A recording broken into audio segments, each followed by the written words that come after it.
Let us see the object of the sonnet. First 8 lines. Shall I compare thee to a summer's day? Thou art more lovely and more temperate. Rough winds do shake the darling buds of May, and summer's liege hath all too short a date. Sometimes too hot the eye of heaven shines, and often is his gold complexion dimmed, and every fair from fair sometime declines. By chance or nature's changing course untrimmed. These are the 8 lines of sonnet number 18. Through these 8 lines, William Shakespeare has reminded us the bigness of nature's beauty. Everybody knows there is no alternate of nature's beauty. But according to William Shakespeare, his friends his friend W.H. beauty has no alternate. He treats his friend's beauty superior more than any other object of the world, whether it is natural or artificial. He believes that his friend is most beautiful thing in the world. He says that although in summer season in summer season we enjoy, summer season is very beautiful, but its beauty cannot match with the beauty of his friend WH, because summer season has a weakness. What weakness is there? Weakness is during the summer season, rough winds do shake the darling buds of May. In the month of May, stormy winds cause the harm to the leaves and flowers of trees. So they are harmful. But his friend's beauty is not harmful.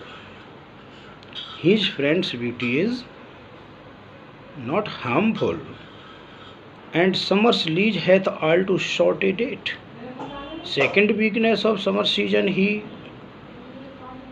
counts as the summer season's beauty is only for a short time.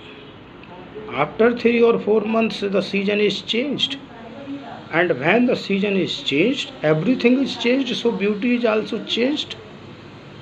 But according to him, his friend's beauty is permanent. WH is not subject to decay or change.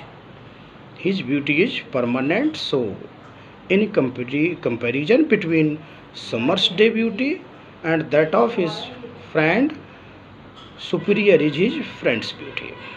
Sometimes too hot the eye of heaven shines, and often is his gold complexion dimmed. He says that during the summer season, sometimes we see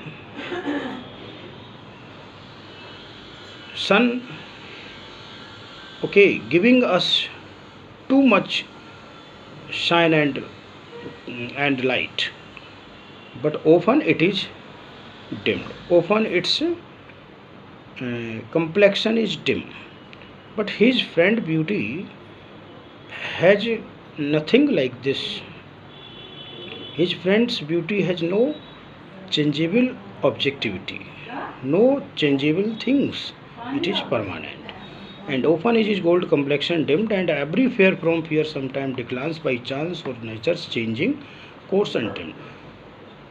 The last couplet of this octave is highly philosophical. Philosophical in the sense because through this last couplet of octave, William Shakespeare tells us the reality of the world. He believes by and every fear from fear sometime declines. In this world, nothing is immortal, nothing is permanent, everything is subject to decay. Maybe by chance or nature's changing course. Sometimes, maybe, for example, man dies when his time comes. and sometimes he meets with an accident and he dies due to an accident. Okay, so is the case with nature's changing process.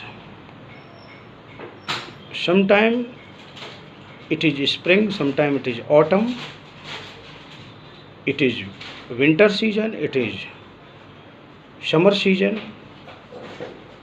Okay, so all the seasons are changeable because nature changes, seasons are also changed.